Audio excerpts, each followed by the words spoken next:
வணக்கம். இந்த வீடியோவில் Kotak infrastructure and economic reform ஃபண்டை பற்றி பார்க்கலாம். இது செக்டர் அண்ட் தீம் ஃபண்ட். இந்த ஃபண்டோட பெஞ்ச் மார்க்கை பார்க்குறப்ப 26.09% இருக்குது. நெஃப்டி இன்ஃப்ராஸ்ட்ரக்சர் பெஞ்ச் மார்க்கோட கம்பேர் பண்ணுறப்ப இது நல்ல அக்ரெசிவான ரிட்டர்ன்ஸை கொடுத்துருக்கு. இதோட ரிட்டர்ன்ஸு 1 இயருக்கு 48%, 2 இயருக்கு 31%, 3 இயருக்கு 39%, 5 இயர்ஸுக்கு 26%, 10 இயர்ஸுக்கு 23% ரிட்டர்ன்ஸ் கொடுத்துருக்கு. இந்த ஃபண்டில் லம்சமாக 5 இயர்ஸுக்கு முன்னாடி 10,000 ரூபாய் இன்வெஸ்ட் பண்ணியிருந்தோன்னா இப்போது கரண்ட் வேல்யூ 32,000 இருக்குது. 220% லாபம் கொடுத்துருக்கு. இதே 10 வருஷத்துக்கு முன்னாடி இந்த ஃபண்டில் 10,000 ரூபாய் இன்வெஸ்ட் பண்ணியிருந்தோன்னா இப்போது கரண்ட் வேல்யூ 80,000 ரூபாயில் இருக்குது. கிட்டத்தட்ட 700% லாபம்.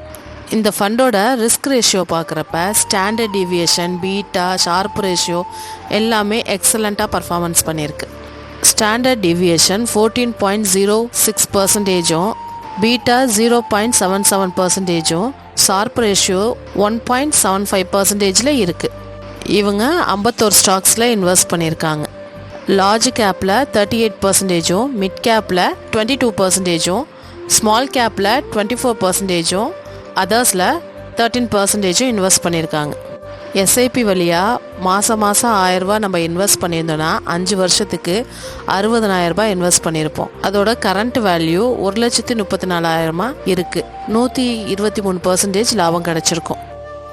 என்ஐவி 63 ரூபாயில் ட்ரேட் ஆகிட்டுருக்கு. ஃபண்ட் சைஸு 1360 கோடி. Expense ratio 0.75%. கிறிசில் ரேங்கில் 4 ஸ்டார் ரேட்டிங்கில் இருக்காங்க.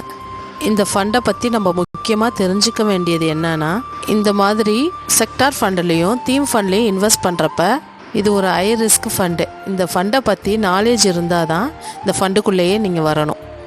இப்போ இந்த நேரத்தில் இந்த ஃபண்டுக்குள்ளே வரலாம். ஆனால் 2.5 இயர்ஸ் கழித்து மார்க்கெட் ஸ்லோ டவுன் ஆகுது, எக்கனாமிக் டல் ஆகுதுன்னா இந்த ஃபண்டை விட்டு எக்ஸிட் ஆகிக்கலாம். சப்போஸ் எக்ஸிட் பண்ண விட்டுட்டோன்னா 5-6 வருஷத்துக்கு லாக் ஆகிடுவோம்.